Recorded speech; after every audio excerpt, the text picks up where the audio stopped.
தமிழகம் எங்கும் கிளைகளை கொண்ட அண்ணம்மாள் இன்ஸ்டிடியூட்டில் hotel management and hospital management படிப்பில் சேர்வதற்கான அட்மிஷன் நடைபெறுகிறது. ஹாட் ஸ்டார் ஸ்பெஷல்ஸ் உப்பு புளி காரம் அட்டகாசமான குடும்ப கலாட்டா web series now streaming on Disney+ Hotstar. Max Hair Clinic, India's leading hair regrowth experts. Sir வணக்கம் சார். வணக்கம். எப்படி இருக்கீங்க சார்? நல்லா இருக்கேன். கருடன் ஃபைனலாக ரிலீஸ் ஆகிடுச்சு. நல்ல ரெஸ்பான்ஸ் வந்துட்டுருக்கு. ஸோ ஒரு போஸ்ட் ரிலீஸ் டிஸ்கஷனில் இருக்கோம். நிறைய விஷயங்கள் நம்ம பேசலாம் சார். ஃபஸ்ட்டு ரெஸ்பான்ஸ் உங்களுக்கு எப்படி வந்துட்டுருக்கு சார்? ரொம்ப நல்லா இருக்குது. டே ஒன்லேருந்தே நல்ல ரெஸ்பான்ஸு.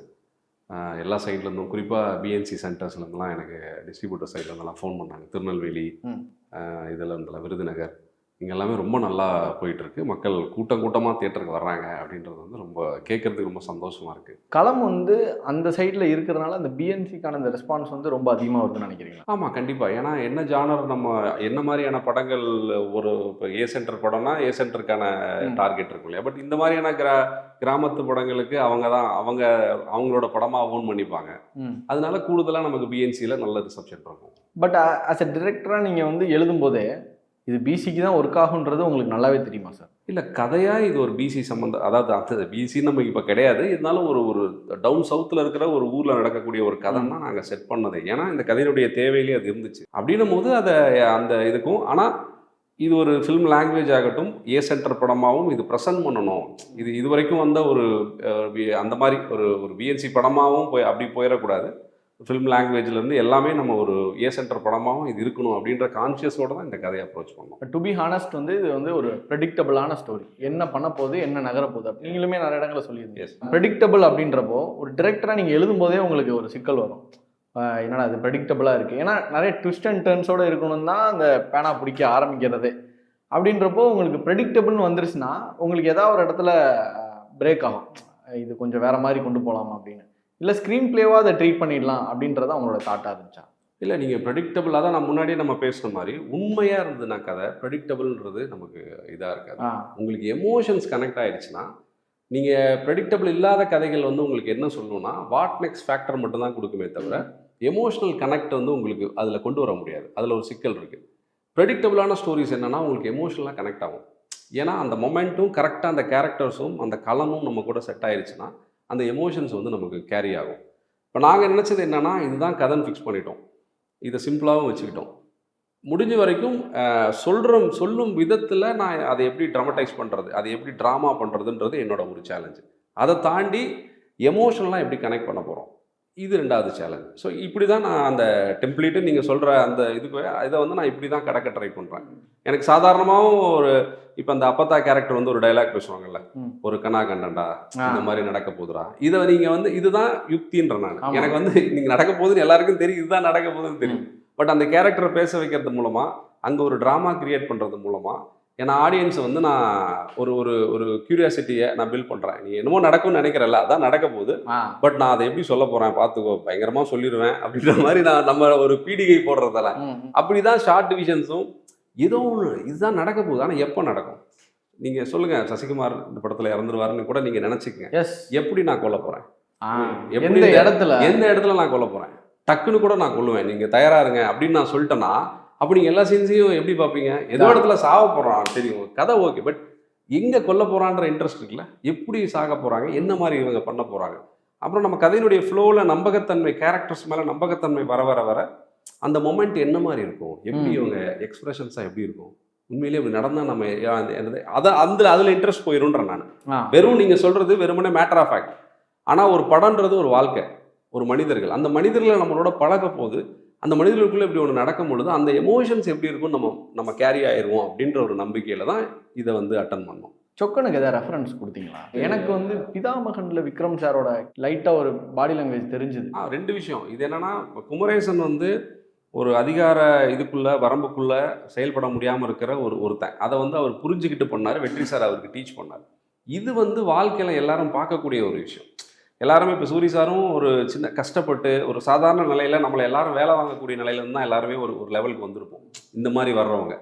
அப்போது அந்த சொக்கன் கேரக்டரை நம்ம ஒன்று வாழ்க்கையில் பார்த்துருப்போம், இல்லை ஏதோ ஒரு தருணத்தில் நம்ம சொக்கனாக இருந்திருப்போம். எல்லாருக்கும் வேலை செய்கிறதுக்கோ இல்லை விசுவாசமாக இருக்கிறதுக்கோ நம்ம வாழ்க்கையில் ஒரு ஃபேஸ் இருந்திருக்கும்.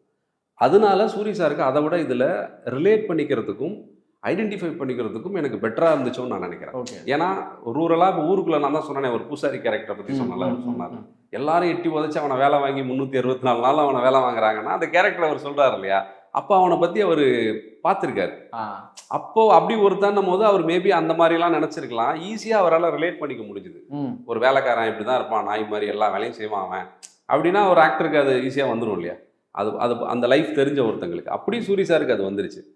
ரெண்டாவது நீங்கள் சொன்ன பிதாமகன் ஏன் வந்திருக்கலாம்னு எனக்கு தோணுதுன்னா, அவரோட வாக்கிங் ஸ்டைலில் உங்களுக்கு அது தோணிருக்கலாம்.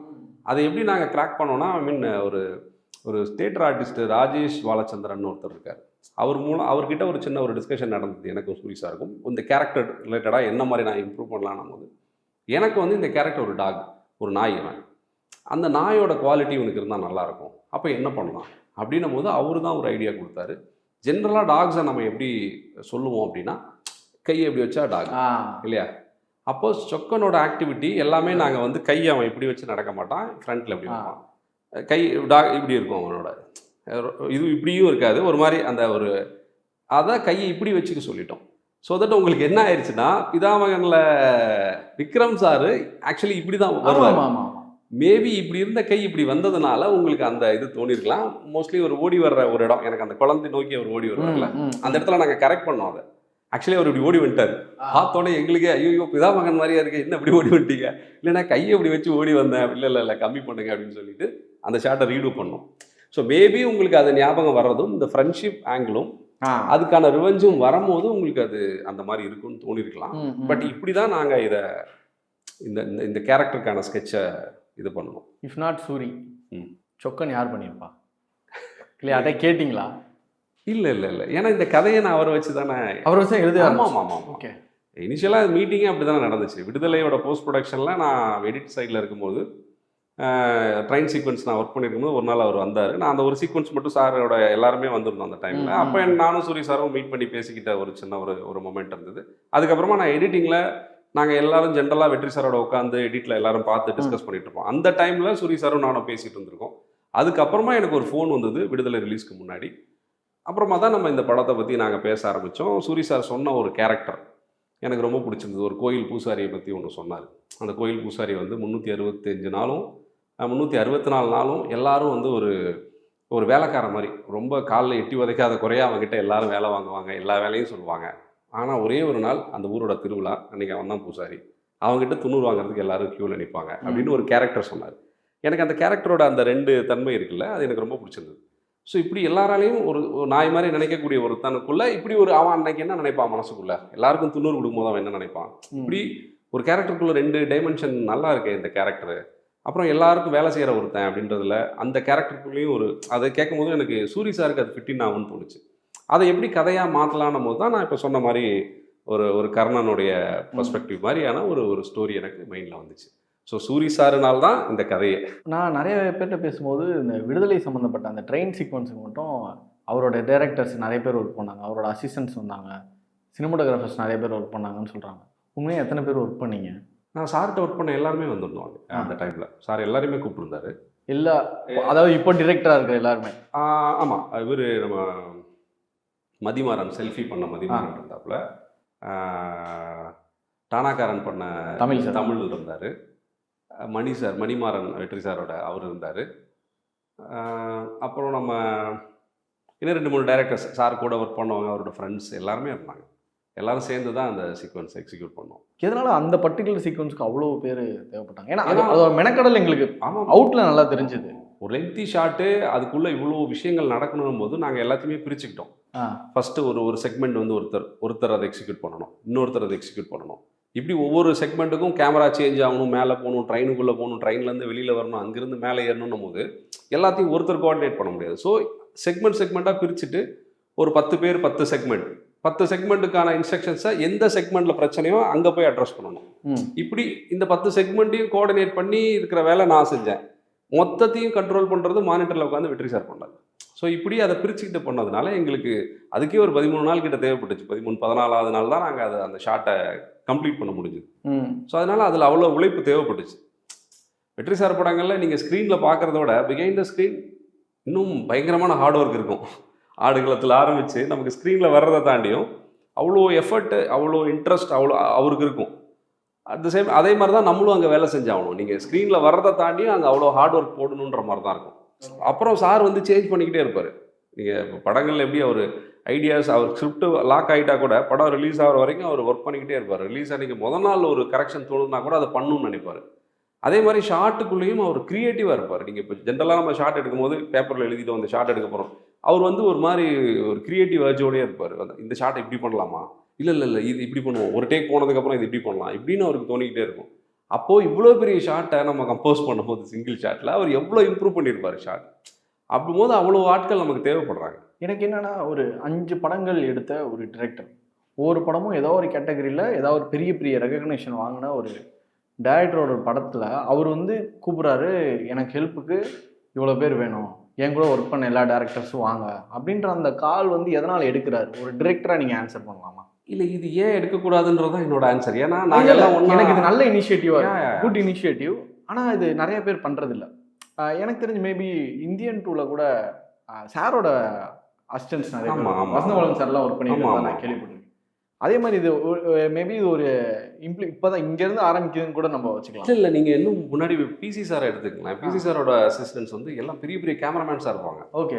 சாரோட படங்கள் இன்கேஸ் ஏதாவது கிளாஷ் பண்ணணும்னா எல்லாரும் நிற்பாங்க. ஓ, இதை கேள்விப்பட்டது இல்லையா நீங்கள்? எல்லா பெரிய கேமராமேன்ஸும் லைட்டிங்கில் நின்றுட்டு இருப்பாங்க. ஓ, லைட் செட் பண்ணுவாங்க, ஒருத்தர் இது பண்ணுவாங்க, சார் இதில் உட்காந்துருப்பார். இதெல்லாம் நாங்கள் கேள்விப்பட்டிருக்கோம். ஸோ அதெல்லாம் என்றைக்குமே அந்த என்ன சொல்கிறதுனா, அந்த மாஸ்டரோட அந்த ஒர்க் பண்ண ஸ்டூடெண்ட்ஸுக்கும் மாஸ்டருக்குமான ரிலேஷன்ஷிப் தான் அதை வந்து இது பண்ணுதுன்னு நினைக்கிறேன். என்ன வேணும்னு தெரியும். ஆமாம், அவங்களுக்குள்ள எந்த ஈகோவுமே இருக்காது. அப்புறம் எல்லாரும் சேர்ந்து ஒரு படத்தை கிரியேட் பண்ணுறதுக்கான வேலைகளை தான் செய்கிறோம்.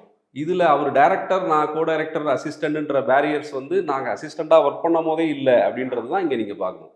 அதனால டைரக்டரானாலும் அது இருக்காது இல்லையா? ஸோ அப்படி தான் அது அச்சீவ் பண்ணப்படுதுன்னு நான் நினைக்கிறேன். நம்ம ஒர்க் பண்ணும் போதே ஒரு மொத்தமாக ஒரு க்ரியேட்டிவ் ப்ராசஸில் நம்ம ஒரு பார்ட்டாக இருக்கோன்ற மாதிரி தான் ஒரு டேரக்டர் இருப்பார். ஈவன் வெற்றி சாரை நான் சொல்கிறேன், ஆடுகளமாகட்டும் பொருளாதாரம், நான் ஒர்க் பண்ணும்போது நம்ம என்ன நம்ம கோ டைரக்டர் அப்படிலாம் இல்லாமல் அந்த கிரியேட்டிவ் ப்ராசஸில் நம்ம ஒரு பார்ட், அப்படி தான் வெற்றி சார் எல்லாத்தையும் ட்ரீட் பண்ணுவார். இந்த ட்ரீட்மெண்ட் இருக்கும்போது நீங்கள் டேரக்டராக இருந்தாலும் அசிஸ்டண்ட்டாக இருந்தாலும் அங்கே அதுதானே நம்ம பண்ண போகிறோம். அதனால அது ரொம்ப இயல்பாகவே நடக்கும்னு நான் சொல்கிறேன்.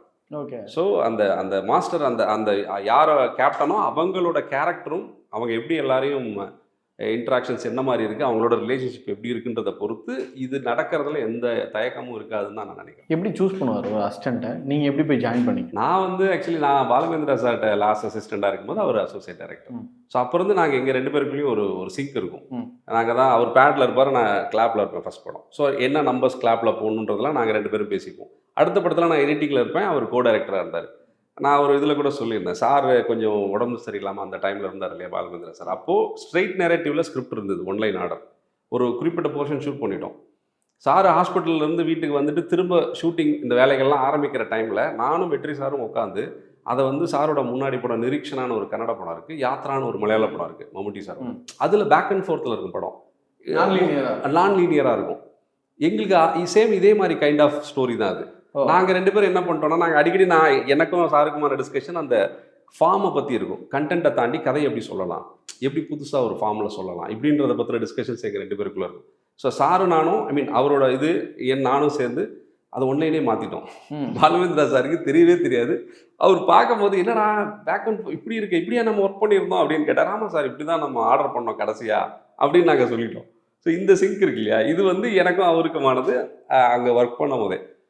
ஸோ அவர் பொல்லாதவன் ஆரம்பிக்கிறதுக்கு முன்னாடி தேசிய நெடுஞ்சாலைன்னு ஒரு படம் சேலம் சந்திரசேகர் சாரோட இருந்தது இல்லையா. ஸோ அந்த ப்ராசஸ் அப்போது அவர் வெளியில் வந்துட்டு கொஞ்சம் ஸ்ட்ரகிள் டைமில் ஒன்றா தான் இருப்போம், அடிக்கடி டீ கடையில் மீட் பண்ணுவோம் அப்படிலாம் இருந்தது. ஸோ அடுத்த நாள் காலையில் ஃபோட்டோ ஷூட், அந்த படத்துக்கான ஃபோட்டோ ஷூட்டு இதில் நம்ம பெங்களூர் ஹைவேஸில் பண்ணுற மாதிரி இருந்தது. உதயம் NH4 அதோட ஃபோட்டோ ஷூட் தனுஷ் சாரை வச்சு நாங்கள் பண்ணுறோம். ஆக்சுவல் லொக்கேஷனில் போயிட்டு ஃபோட்டோ ஷூட் பண்ணுறோம் பெங்களூர் கிட்ட. அதுக்கான ஷூட் போகிறப்போ நாளைக்கு இத்தனை பேர் நம்மலாம் போகிறோம் அப்படின்னு அவரும் சொன்னார். ஆமாம் சார், நான் வந்துடுறேன், அந்த வேலை இவர் ஓகே, இதை நான் பண்ணிக்கிறேன். இப்படி நாங்கள் யாருமே அவர் என்னை கூப்பிடவும் இல்லை, நான் அவர்கிட்ட கேட்கவும் இல்லை. அப்படியே போயிட்டு அடுத்த நாள் காலையில் ஷூட்டிங்கில் வேலை செஞ்சு அப்படி தான் நான் அவரோட சேர்ந்து ஒர்க் பண்ணேன். ஸோ அதனால் இது எங்களுக்குள்ளே நீ வேலை செய்யணும் ஒரு சொல்லலை, நான் உங்ககிட்ட வேலை செய்யட்டுமான்னு நான் கேட்கல, இப்படி தான் நடந்துச்சு. தனுஷ் சார் வச்சு அப்போ ஷூட்லாம் பண்ணிட்டீங்களா சார்? உதயம் ஆமாம், உதயம் NH4 நாங்கள் ஃபோட்டோ ஷூட் பண்ணோமே. ஆக்சுவல் லொக்கேஷனில் போயிட்டு ஃபோட்டோ ஷூட் பண்ணோம். சென்னையிலேருந்து பெங்களூர் ட்ராவல் பண்ணி ஒரு 200-250 கிலோமீட்டர்ஸ் கிட்ட பக்கத்தில், பெங்களூர் பக்கத்தில் போயிட்டு ஹைவேஸ் இந்த விஷயங்கள் இதிலெல்லாம் போயிட்டு நாங்கள் ஃபோட்டோ ஷூட் பண்ணோம் லைவாக. அந்த டைமில் அது யாருமே அதை யோசிக்க மாட்டாங்க. அது வெற்றி சாரோட கேரக்டர் அது. இங்கே எல்லாமே ஃப்ளோர்ஸில் பண்ணிவிட்டு நம்ம டிசைன் பண்ணுவோம் இல்லைங்களா, அந்த மாதிரி இல்லாமல் ஒரு ஆக்சுவல் லொக்கேஷனில் போய் ஷூட் பண்ணுவோம் அப்படின்ற ஒரு இது. அப்படி தான் அது ஆரம்பிச்சுது அந்த ப்ராஜெக்டோட இது. ஸ்டண்ட்டு சூப்பராக இருந்துச்சு சார். முக்கியமான சில விஷயங்கள் பற்றி கருடனில் பேசணுன்னா எனக்கு ஸ்டண்ட்டு தாண்டி நிறைய விஷயங்கள் இருக்குது. முதல்ல ஸ்டண்ட்லேருந்து நான் ஆரம்பிச்சேன். ஸ்டண்ட் ரொம்ப சூப்பராக இருந்துச்சு. சில வசனமாக பேசுகிற விஷயங்கள் வந்து ரைட்டிங்குள்ளே கொண்டு வந்துடலாம். இது ஒரு டவுட்டாக தான் கேட்குறேன். ஸ்டண்ட் நிறைய பேர் எழுதுவாங்கன்றது கேள்விப்பட்டிருக்கேன், டிரெக்டர்ஸ். ஸ்டண்ட் எப்படி எழுத முடியும்? அது வந்து மேபி ஒரு ஸ்டோரி போர்டுன்னு சொன்னால் அது ஈஸிலி அக்செப்டபிள். எழுதுறதுன்னா அது எப்படி சார் எழுதுறது? ஸ்டண்ட்டை எப்படி எழுதுவாங்க? ஸ்டண்ட்டு என்னன்னா, நீங்கள் வந்து ஒரு ஸ்டண்ட்டை நீங்கள் கொரியோ பண்ணும்போது உங்களுக்கு தெரியும், அதுக்குள்ளே ஒரு ஸ்டோரி இருக்கும். எப்பயுமே ஸ்டண்ட்டுக்குள்ளே ஒரு ஸ்டோரி இருக்கும். எப்படி ஆரம்பிக்குது சண்டை, எதை நோக்கி போகுது, இங்கே என்ன கேரக்டர்ஸ் உள்ளே வருது, இப்படின்றதெல்லாம் அந்த ஸ்டண்ட்டோடைய. இப்போ நீங்கள் சசிகுமார் சாரோட ஃபைட்டை பற்றி நம்ம இந்த கதையில் எடுத்துக்கிட்டு பேசினோம்னா, ப்ரீ இன்டர்வல் இல்லை, இது வந்து ப்ரீ இன்டர்வல் வேறு, இது வந்து ஆஃப்டர் இன்டர்மிஷன். சசிகுமார் சாரோட அந்த ஆதி கேரக்டரோட இது இல்லையா, கருணா அவனை கொல்ல போகிறான், அதுதான் கதை. பட் ஆனால் எனக்கு அது அந்த ப்ரெடிக்டபிளான அந்த கதைக்கு போகிறதுக்கு முன்னாடி எனக்கு ஒரு ப்ரூட்டலான ஆதியினுடைய ஒரு ஃபைட் தேவைப்படுது. ஏன்னா ஆடியன்ஸ் நினைக்கணும் இவனை வந்து எவனும் கொல்ல முடியாது, செட்டிங் பண்ணிட்டாங்க. பட் ஆனால் அவன் அடிக்கிற அடியில் எல்லாரும் செதறி ஓடணும், யாருமே இவனை கொல்ல முடியாதுன்னு நினைக்கிற மொமெண்ட்டில் கருணா இவனை கொல்லணும். இந்த மொமெண்ட்டுக்காக நம்ம வந்து அதை இது பண்ண வேண்டியதாக இருக்குது. அப்போ எத்தனை பேர் எப்படி அடிக்கணும், என்ன மாதிரி பண்ணணும், என்ன ப்ரூட்டலாக எப்படி இருக்க போகிறாங்க, இப்படின்ற மாதிரி ஒன்று இருக்கு இல்லையா. இது இன்டர்வல் நீங்கள் எடுத்துக்கிட்டிங்கனாலும் இன்டர்வலில் ஒரு ஸ்டோரி இருக்கும். முதல்ல ஒருத்தர் எடுத்துகிட்டு போகணும், அந்த கையில் இருக்கிற அந்த அந்த பட்டயம் இருக்கு இல்லையா, அதை வந்து ஒருத்தர் எடுக்கணும். எடுத்தால் ஒரு என்ன சொல்கிறது, ஒரு கேம் மாதிரி இருக்கணும் அப்படின்னு தான் நாங்கள் ஃபிக்ஸ் பண்ணுவோம். அதை எடுத்துகிட்டு போகிறதுக்குள்ளே ஒருத்தன் கையில் இருந்து இன்னொருத்தன் கை மாறுது, அங்கே ரிலேல பட்டன் தூக்கி. ஆமாம், எல்லாமே இப்படி போகணும். அதுக்குள்ளே ஒரு ஃபைட்டு பயங்கரமான டைட்டோட ஒன்று இருக்கணும். ஒரு பாயிண்டில் சூரி சார் உள்ளே வரணும், வந்தால் அவர் அதை கன்வெர்ட் பண்ணணும். பட் அவருமே அது இந்த ஃபைட் ஆகிடக்கூடாது, ஒரு சின்ன புஷ் புல் இப்படி தான் இருக்கணும் அது. அதுக்கப்புறமா மறுபடியும் அவங்க கையில் வந்து திரும்பவும் சசிகுமார் சார் கைக்கு வரணும். இதுக்கு நடுவில் உன்னிமுகந்தன் சும்மா இருக்கக்கூடாது. அவர் என்ன பண்ணலாம், சசி சாரே அவரை கூப்பிட்டு ஃபைட் பண்ணு அப்படின்னு சொன்னால் எப்படி இருக்கும். அப்போ இப்படி சொல்கிறேன், இது வெறும் ஃபைட்டு கிடையாது இல்லையா. இப்போ இந்த மாதிரி வந்து ஒரு பாயிண்டில் கடைசியாக எண்ணில் வந்து இந்த சொக்கன் கேரக்டர் வந்து இந்த மாதிரி சாமி ஆடி அவன் எப்படி வரணும், என்ன மாதிரி அந்த இடத்துல ஒரு ஸ்மோக்கியான ஒரு இது இருக்கணும். அப்போ என்ன பண்ணலாம், அந்த ஸ்மோக் ஆல்ரெடி அங்கே இருக்கும், அதை எப்படி என்ஹான்ஸ் பண்ணலாம், என்ன மாதிரி ஷாட்டில் அவன் வர்றான், எப்படி வெட்டுறான், எப்படி நிற்கிறான், 3 பேரும் அந்த ஃபைனல் ஃப்ரேமில் எப்படி வந்து நிற்கணும். இப்படி நீங்கள் வெறுமனே இதை வந்து எடுத்து மாஸ்டர்கிட்ட சொல்லிவிட்டு இந்த மாதிரி மாஸ்டர் இதில் ஒரு சண்டை கடைசியில் இன்டர்வல் போடுறோம் அப்படின்னு சொல்லாமல், இந்த ட்ராவல் எனக்கு வேணும், இத்தனை லொக்கேஷன் சேஞ்ச் வேணும், இந்த மாதிரி மூடு வேணும், இப்படி ஒரு ஷாட்டில் சூரி சார் உள்ளே வரணும், இப்படி எனக்கு அவரோட ஒரு ஃபயர் ரிலேட்டடான ஒரு இது இருக்கட்டும். ஏன்னா அவர் ஹேண்ட் ஃபைட் இப்போ தான் முடிஞ்சிருக்கு சசி சார். அடுத்தது எனக்கு திரும்ப ஹேண்ட் ஃபைட் வேணும், அப்போ என்ன பண்ணலாம், ஃபயர் மாதிரி ஏதாவது பண்ணலாம். அப்போ என்ன பண்ணலாம், அங்கே ஒரு இது இருந்துச்சு, அங்கே ஒரு ரோல் இருந்துச்சு, அதை இது பண்ணலாம். இப்படி சொல்கிறேன். இந்த மாதிரி நம்ம எழுதுறது தான் அந்த இது ஸ்கிரிப்டுன்றான். நான் பொதுவாக ஸ்டண்ட் எழுதுவீங்களா? இல்லை, நான் சில சீக்வன்ஸ் மட்டும் எழுதுவேன். எனக்கு குறிப்பாக எனக்கு இதில் வந்து எதிர்நீச்சலில் லாஸ்ட்டுக்குள்ள இது எப்படி இருக்கலாம், மாரத்தான் ஓடும்போது என்ன மாதிரி ஷார்ட் விஷன்ஸ் இருக்கலாம், அதை வந்து நான் ஸ்கெச் பண்ணி அந்த டைம்லேயே அதை ஒர்க் பண்ணோம். ஏன்னா ஸ்டோரி போர்ட் மாதிரி பண்ணிவிட்டேன். ஏன்னா 1.5 நாள் தான் டைம் ஸ்டேடியத்துக்குள்ளே. ஒரு சின்ன பட்ஜெட் படம், நாங்கள் பெங்களூரில் ஒரு பெரிய ஸ்டேடியம் பண்ணோம், 1.5 நாள் தான் டைம் கொடுத்தாங்க. அதுலேயும் காலையில் எல்லோரும் ப்ராக்டிஸ்க்கு வருவாங்க, ஈவினிங் வந்துடுவாங்க. ஸோ அந்த குறிப்பிட்ட டைம் காலையில் எல்லோரும் வந்துட்டு போனதுக்கப்புறம் ஈவினிங் எல்லாம் வர்றதுக்குள்ளே இதுக்குள்ளே நாங்கள் அந்த படத்தை ஷூட் பண்ணணும், அந்த கிளைமேக்ஸ் போர்ஷனை. அப்படின்னும் போது எல்லாத்தையும் நம்ம ஸ்கெச் பண்ண வேண்டிய கட்டாயம் இருந்துச்சு. அப்புறம் காக்கி சட்டையில் இன்டர்வல் ஃபைட்டு, ஒரு இந்த மாதிரி ஒருத்தர் ஹீரோ ஒரு என்டர்டைனராக இருக்கக்கூடிய ஒரு ஆக்ஷன் மோடில் போகிறாரு, இன்டர்வலில் ஒரு ஃபைட் பண்ணுறாருன்னும் போது அந்த இடத்த ஸ்கெச் பண்ண வேண்டியதாக இருக்குது.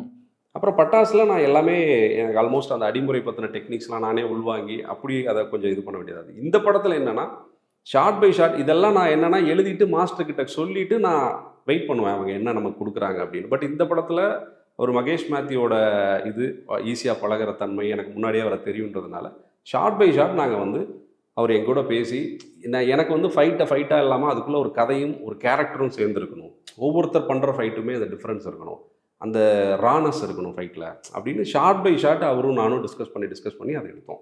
ஓகே, அதனால எனக்கு இன்னும் பெட்டராக நான் என்ன நினைக்கிறேனோ அதை ஈஸியாக அவரோட கன்வே பண்ண முடிஞ்சது. அவர் அதை ஆட் பண்ணார், மாஸ்டருமே அவரோட பெர்ஸ்பெக்டிவ்ல இருந்து இது இப்படி பண்ணலாம் 2 பேரும் டிஸ்கஸ் பண்ணி அதை பண்ணோம். என்னோட ஒரு இன்டர்வியூவில் வந்து ரைட்டர் சீனிவாசன் சார், மலையாளம், அவரோட Sun Vini Srinivasan sir director வந்து ஒன்று சொல்லியிருப்பார். அப்பா சொல்லுவார், 15 சீன்ஸ் வந்து ஒரு படத்தில் இருந்துச்சுன்னா அந்த படம் சக்ஸஸ் ஆகிடும், அது ரைட்டிங்காக ஒரு ஃப்ளோ கொடுத்துரும் அப்படின்றத சொல்லியிருப்பாங்க. அது நம்ம அதுக்கப்புறம் நான் அதை வந்து எல்லா இடத்துலையும் அப்ளை பண்ணி பார்த்தா எல்லா படங்கள்லையும் அதே மாதிரி நல்ல ஓடின படங்களில் ஒரு 15 சீன்ஸ் இருக்குது. ரைட். கருடனில் அந்த மாதிரி ஒரு சில சீன்ஸ் பற்றி பேசலாம். 15 சீன்ஸ். நான் இப்போ கருடன் எப்படி பார்க்குறேன்னா, எனக்கு முதல்ல கேரக்டர் செட்டிங்ன்ற மாதிரி எனக்கு ஒரு 1/2 hour தேவைப்பட்டுச்சு. சொக்கன்றவன் யாருன்னு நான் சொல்லணும். ஏன்னா ஒன்ஸ் அந்த மினிஸ்டர் இந்த இடத்துக்குள்ளே வந்துட்டாருன்னா கதை வேற ஆயிரும். ஸோ சொக்கனுக்கான சீன்ஸில் நம்ம என்ன என்ஹான்ஸ் பண்ண முடியும், அவனோட கேரக்டரை ஈஸியாக எப்படி சொல்ல முடியும் அப்படின்னும் போது எனக்கு 2 தேவைப்படுது. சசிகுமாருக்கும் உன்னிமுந்தனுக்கும் நடுவில் அவன் எப்படிப்பட்டவன். இப்போ சசி சார் அவன் அடிக்க போனால் கூட இவன் கையை உள்ளே பூந்து தடுப்பான். ஏதாவது கேட்டால் இவனால் கண்ட்ரோல் பண்ண முடியாது, அந்த விசுவாசத்தில் சொல்லிடுவான். இப்படியானது. ஸோ அந்த கேரக்டர்ன்றது எனக்கு மொமெண்ட்ஸாக இப்போ நீங்கள் சொல்லும் போது ஒரு படத்தினுடைய 15 மொமெண்ட்ஸ் சொல்கிறீங்களே, எனக்கு அந்த கேரக்டர் செட்டிங்கை நான் வந்து ஒரு குறிப்பிட்ட டைமில் சொல்லிவிட்டு எனக்கு அடுத்ததாக இந்த மினிஸ்டரோட கதை அங்கேருந்து இது எப்படி பீக்குக்கு போய் சேருது, இப்படி நம்ம அதை வந்து இது பண்ணுறோம். எனக்கு அந்த 15 சீன்ஸா அப்படின்னு எனக்கு தெரியல. எனக்கு குறிப்பிட்ட படத்தில் ஒரு 5-6 மொமெண்ட்ஸ் ஒர்க் ஆச்சுன்னா நமக்கு வந்து படம் சேஃப், தியேட்டருக்கெல்லாம் சேஃபாக இருக்கும் அப்படின்றது என்னோட அண்டர்ஸ்டாண்டிங். அப்படி பார்க்கும்போது எனக்கு குறிப்பாக இந்த ஓப்பனிங் சீக்வன்ஸ் பெட்டராக இருக்கணும். ஒரு ஒரு ஒரு ஒரு மினிஸ்டரோட ஆசை, அதை நம்ம இனிஷியலாகவே சொல்லிவிட்டு இந்த கதைக்குள்ளே போகிறது பார்க்குற ஆடியன்ஸுக்கு ஒரு க்யூரியாசிட்டியும், ஓகே கதை இதுதான் அப்படின்னு உட்காரத்துக்கு ஈஸியாக இருக்கும். மிட் பாயிண்டில் இந்த கேரக்டர்ஸோடு அவங்க எப்படி ஜெல் ஆகுறாங்க, இந்த மெயினான லீட் கேரக்டர்ஸ்குள்ளே எப்படி ஃபைட் வருது, அது எவ்வளோ ஆத்தென்டிக்காக இருக்குது. 2 பேரும் எதுக்கோ சண்டை போட்டுக்கிறாங்கன்னு இல்லாமல் அதில் நியாயம் எப்படி இருக்குது. ஆதி சைட்லேயும் நியாயம் இருக்கணும், இவன் சைட்லேயும் நியாயம் இருக்கணும். இவன் ஒரு வாழ்ந்து கெட்டவன், அவன் எல்லாத்தையும் அறம் சார்ந்த வழியில் எல்லாத்தையும் வாழணும்னு நினைக்கிறவன். அந்த கான்ஃப்ளிக்ட் வந்து கரெக்டாக இருக்கணும். அந்த கோயில் நகை மேட்டரில் இவனுக்கும் ப்ரெஷர் இருக்கும், அவனுக்கும் இது இருக்கும். ஸோ இப்போ அந்த இதை எப்படி பிரேக் பண்ண போகிறோம், இப்படி நம்ம ஒவ்வொரு கோல் வச்சுக்கிட்டு அந்த இடத்துக்கு நோக்கி போகிறதுக்கான பிளேவை நம்ம இப்போ நீங்கள் சொன்ன மாதிரி அவர் சார் சொன்ன மாதிரி அப்படி தான் நம்ம இன்ச் பை இன்ச்சாக நவுத்துறோம். அப்படி தான் இன்டர்வல் பாயிண்ட்டுக்கு வர்றோம். அப்படி தான் அடுத்தது ஆதியினுடைய அந்த டெத்து பாயிண்ட் வரைக்கும் போகிறோம். அதுக்கப்புறம் இவனோட கில்ட்டை நோக்கி போகிறோம். ஸோ அந்த சீக்வன்ஸ் எல்லாமே அந்த கில்ட்டை நோக்கி போகும். இப்போ கில்ட்டு நமக்கு ஒர்க் ஆயிடுச்சு, அந்த ஆதி கேரக்டரோட ஒய்ஃபோட எமோஷன்ஸ் நமக்கு கனெக்ட் ஆகுதுன்னும் போது அதுக்கப்புறம் ஹீரோட எலிவேஷன் பாயிண்ட். ஸோ இப்படி நான் ஒரு 5-6 சீக்வன்ஸு அதோட பீக் பாயிண்ட்டை நோக்கி நம்மளோட 10 சீன்ஸ் எப்படி போய் சேருது, இப்படி நான் பிரித்து தான் நம்ம ஜென்ரலாக நம்ம டீகோட் பண்ணும் போது இந்த மாதிரி தான் இருக்குன்ற அந்த ப்ராசஸ். சூரிய வந்து ஹாஸ்பிட்டலில் ஒரு விடாமல் ஒரு சீன் ஒன்று பேசிகிட்டே இருப்பார். கிட்டத்தட்ட ஃபஸ்ட் டைம் அவர் ட்ரை பண்ணியிருக்காரு. ஆமாம், அது அவ்வளோ பெரிய பேராகிராஃபு புரிகிற மாதிரி சொன்னார். நான் வேகமாக சொல்லி விஷயத்தை முடிச்சிடுறேன்னு இல்லாமல் வேகமாக சொல்லி விஷயத்தை புரியவும் வச்சார். ஸோ அந்த விஷயம் நல்லா இருந்துச்சு. இந்த மாதிரி பல சீன்ஸ் வந்து அந்த 15 சீனுக்குள்ளே வந்துடுது. ஓகே, எனக்கு அந்த வேகமாக பேசின அந்த டயலாக் இருக்குல்ல, அது எப்படி அவர்கிட்ட கொடுக்கலாம், இப்படி ஒரு சீனை வந்து படத்துக்குள்ளே வைக்கலாம் அப்படின்றத டிசைட் பண்ணேன். நான் சொக்கனோட கேரக்டர் நான் பேசும்போதே எனக்கு வந்து அவன் எப்படி இருப்பான்னு நான் எனக்குள்ளே ஒன்று வரும்போதே எனக்கு வந்த சீன் தான் அது. ஆக்சுவலி அந்த சீன் முதல்ல செகண்ட் ஹாஃபோட போலீஸ் ஸ்டேஷன் இருக்கு இல்லையா, அங்கே மட்டும்தான் இருந்துச்சு. நான் கதை ஸ்கிரிப்ட் சொல்லும் போது சூரி சாருக்கு அந்த சீன் ரொம்ப பிடிச்சிருந்தது. இந்த மாதிரி கொலை பண்ணிவிட்டு யார் கேட்டாலும் அவன் சொல்லலை, இவன் வந்து கேட்கும் போது கடான்னு அடித்தான் எல்லாத்தையுமே இப்படின்னு வச்சுட்டோம். அந்த சீன் எல்லாருக்குமே டீமில் எல்லாருக்குமே பிடிச்சிருச்சு. அப்போ அந்த சீனை ஹை பண்ணணுன்னா என்ன பண்ணலாம், ரிவர்ஸில் ஒர்க் பண்ணுவோம், வேறு ஆங்கிளில் காமெடி வேறு ஒரு இதில் 2 தடவை அவன் சொல்லட்டும். விச் மீன்ஸ் இங்கே நீங்கள் சைலன்ஸ் கொடுக்கும்போதே ஆடியன்ஸுக்கு தெரியும் அவன் சொல்ல போகிறான் அப்படின்னு. அப்போ அந்த மொமெண்ட் ஒர்க் ஆகும் அப்படின்னு ரிவர்ஸில் ஒர்க் பண்ணோம். அப்படி தான் நான் அந்த சீனை கிராக் பண்ணோம். ஸோ முதல்ல எழுதுனது இந்த போலீஸ் ஸ்டேஷன் சீன். அங்கேருந்து நான் ரிவர்ஸில் வந்து மொத்தம் 3 தடவை தான் இருக்கும் அந்த படத்துலேயே அது மொத்தம் 3 தடவை தான் இருக்கும். 3 தடவைன்றது மோர் தென் என்ன, நம்ம ஒரு தடவை சொன்னால் 100 தடவை சொன்ன மாதிரி வந்து 3 தடவை தான் வரும் படத்தில். ஸோ எப்பவுமே ஸ்கிரிப்டில் வந்து 3 தடவைக்கு மேலே ஒரு விஷயத்த சொன்னோம்னா அது வந்து பார்க்குறவங்களுக்கு போர் அடிச்சிடும். ரைட். ஸோ அந்த 3 டைம்ஸை வந்து எந்த 3 டைம்ஸ் அப்படின்றத நாங்களே மெஷர் பண்ணி அதில் இது பண்ணிக்கிட்டோம். ஸோ இப்படி தான் அந்த சீன். இன்ட்ரோல் ரொம்ப சூப்பராக இருந்தது. அவரோட பாடி லாங்குவேஜும் சரி, அந்த சாமி வந்த மாதிரி அவர் கொடுத்த அந்த பாடி லாங்குவேஜ் எல்லாமே சூப்பராக இருந்துச்சு. எப்படி எக்ஸ்ட்ராக்ட் பண்ணீங்க இந்த ஒரு பாடி லாங்குவேஜ்? ஆக்சுவலி அது எங்களுக்கு ஷூட்டிங் ஸ்பாட்டுக்கு போய் நிற்கிற வரைக்குமே என்ன பண்ண போகிறோன்றதுல எங்களுக்கு எதுவுமே இல்லை. ஏன்னா சாமி வந்து ஆடணும்னு முடிவு பண்ணிட்டோம். நானும் வேறு ரெஃபரன்ஸ் எடுக்கிறேன். எனக்கும் அது எப்படி பண்ண போகிறோம், ஏன்னா நமக்கு லைஃப்பில் அதை நம்ம தூரத்துலேருந்து தான் பார்த்துருக்கோம், நமக்கு அது எதுவுமே நடந்ததில்லை, அந்த உணர்வுக்குள்ளே கூட நம்ம போனதில்லை அந்த இதுக்குள்ளே. அப்படின்னும் போது அன்னைக்கு ஸ்பாட்டில் எல்லாம் ரெடியாகி நின்னதுக்கப்புறம் எனக்கும் சூரி சாருக்கும் ஒரு டிஸ்கஷன் நடந்தது. அதில் அவர் சொன்னார், எனக்கு இந்த கருப்பு இந்த மாதிரிலாம் வந்தால் இந்த மாதிரிலாம் பண்ணுவாங்க அப்படின்னாரு. அப்போ நான் சில விஷயங்கள் சொன்னேன், இதெல்லாம் பண்ணிக்கலாம், இதெல்லாம் வேணாம், இந்த மாதிரி ஒரு ஸ்கெட்ச் பண்ணிக்கிட்டு பட் நீங்கள் என்ன பண்ணுறீங்களோ பண்ணுங்கள், ஏன்னா அந்த இடத்துல நான் ஸ்டாப் பண்ணவும் முடியாது. ஸோ உங்களுக்கு என்ன வருதோ பண்ணுங்கள், ஒரு 4-5 டேக்ஸ் மட்டும் நான் எடுத்துக்கிறேன். ஏன்னா அது பாடி ஃபுல்லாக இதாகி போயிடும் இல்லையா, எக்ஸாஸ்ட் ஆயிரும். ஏன்னா அவ்வளோ பெரிய அது அது அது பண்ணும்போது தான் தெரியும், அது பயங்கர எனர்ஜி தேவைப்படும் அதுக்கு. அதனால 4-5 டேக்ஸ் மட்டும் நான் எடுத்துக்கிறேன் அப்படின்னு சொல்லிட்டு அவரை வந்து ஆன் ஃப்ளோவில் கேமரா ஆன் பண்ணிவிட்டு அதுக்கு ஒரு யூடியூப்பில் ஒரு கருப்பு பாட்டு ஒன்று நான் வச்சுருந்தேன், யூடியூப்ல இருந்து எடுத்து வச்சுருந்தேன். அதை போட்டு டோட்டலாக அந்த மூடில் அவரை பண்ண விட்டுட்டேன். ஃபுல்லாக அந்த ஆம்பியன்ஸை க்ரியேட் பண்ணிவிட்டு நீங்கள் பண்ணிடுங்க, என்ன வருதோ பண்ணுங்கள் அப்படின்னும் போது அவர் ஒரு எக்ஸ்ப்ளோசிவான ஒரு இதை கொடுத்தாரு. அதுலேருந்து நான் எடிட் பண்ணி தான் அந்த ஒரு 4-5 டேக்ஸ் மட்டும் பண்ணி வச்சுக்கிட்டேன் பிஃபோர் அந்த வெட்டுறதுக்கு முன்னாடி. அதை நம்ம எடிட்டில் நம்ம இது பண்ணணும். ஸோ இப்படி தான் அதை கிராக் பண்ணோம். பொதுவாக வில்லேஜ் ஸ்டோரினாலே அந்த டிவிஷன்ஸ், ஜாதி, அதுக்கப்புறம் அதிலே இருக்கிற மதம், இந்த மாதிரி பல பிரிவுகள் பற்றி டிஸ்கஸ் பண்ணுற பல ஸ்டோரிஸ் பார்த்துருக்கோம். இதுலேயுமே அங்கங்கே வரும், பட் ப்ராமினெண்ட்டாக அது வந்து அஃபெக்ட் பண்ணல படத்தை. வந்து எந்த இடத்துலையுமே வந்து இது ப்ராமினெண்ட்டாக டிவிஷன்ஸை பற்றி பேசுதுன்னு எந்த இடத்துலையுமே நீங்கள் சொல்லலை. பட் ஆனால் அது லைட்டாக ஒரு இடத்துல ஒரு சின்ன ஒரு துளியாக அங்கங்கே தெரிஞ்சுது. அது இல்லாமல் பண்ணுறது ரொம்ப கஷ்டமா? இல்லை அப்படி இல்லை, நீங்கள் அது வாழ்க்கையோட கலந்து இருக்கும் போது அதை தவிர்க்கிறது ஒரு கிரியேட்டருக்கு சரின்னு எனக்கு தோணுது. நீங்கள் இந்த மாதிரி நாங்கள் கொஞ்சம் கான்ஷியஸ் எஃபர்ட்டாகவே எனக்கு அதில் வந்து ஒரு, ஏன்னா உண்மையாக அந்த வாழ்க்கையை அனுபவிச்சவங்க அதை பற்றி பேசுகிறாங்க. அப்போ நம்ம வேடிக்கை பார்த்துட்டு சும்மா நம்ம வேணும்னு நம்ம அதை பண்ணிடக்கூடாது. அந்த கான்ஷியஸ் எனக்கு இருந்தது. எனக்கு தேவைன்னா அதை நான் தொடலாம், இல்லை எனக்கு அதில் பெருசாக இல்லை இதை விட பெட்டராக அவங்களால அட்ரஸ் பண்ண முடியுதுன்ற ஒரு விஷயத்த, எனக்கும் இந்த திரைக்கதையில் அவசியப்படலைன்ற விஷயத்த நம்ம முடிஞ்ச வரைக்கும் நம்ம தவிர்த்துட்டு போகிறது நல்லது அப்படின்னு எனக்கு தோணுச்சு. அந்த கான்ஷியஸோடு தான் நான் அதை அட்டன் பண்ணேன். எனக்கு இந்த கதையிலுமே அந்த தேவை அவ்வளோ க்ளோஸராக இல்லை. ஒரே ஒரு இடம் இருந்தது, அதையும் நான் வந்து மதம் ரீதியிலான ஒரு விஷயமாக தான் நான் அதை அப்ரோச் பண்ணேன். ஏன்னா எனக்கு அது அந்த மாதிரியான ரீசன் வந்து இதுதான். ஏன்னா இன்றைக்கி லைஃப்பில் அது இருக்கிறதுனால நம்ம அதை ஒரு வாழ்க்கையை சொல்லணும் போது அதை சொல்லாமல் எப்படி போக முடியும் அப்படின்றது ஒரு விஷயம். ஒரு ஸ்கிரிப்ட் ரைட்டராகவும் ஒரு டைரக்டராகவும் எனக்கு இதை வந்து இன்னும் பெட்டராக சொல்லக்கூடிய ஆட்கள் இருக்காங்கன்றதுனால, எனக்கு கதையில் இதை வேறு மாதிரியும் சொல்லலான்ற ஒரு வாய்ப்பு இருக்கிறதுனால நான் அந்த ஏரியா பக்கம் பெருசாக போகலை. ஒரே ஒரு டைலாக் மட்டும்தான் இருக்கும். இப்போ நீங்கள் சொல்கிறது சசி சார் சொல்லுவார் இல்லையா, சொக்க என்ன ஜாதின்னு தெரியாமல் இருக்கிறது தான் அவனுக்கு இருக்கிற மிகப்பெரிய பலமாக நான் பார்க்குறேன். அப்படி தான் இன்றைக்கி சமுதாய சூழலும் இருக்கு இல்லையா, நம்ம யாருன்னு தெரியாமல் இருக்கிறது இன்னும் பலமாக கூட இருக்கலான்ற தேவையில்லாத இஷ்யூஸை வந்து அது கட் பண்ணுன்றது தான்.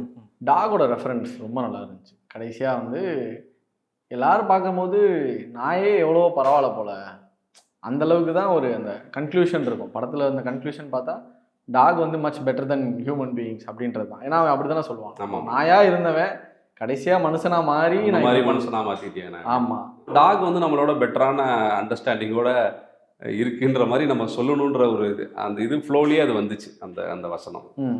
அப்புறம் கேரக்டர் சொல்லும் போதும் எல்லாருக்கும் ரொம்ப நல்லா இருந்துச்சு.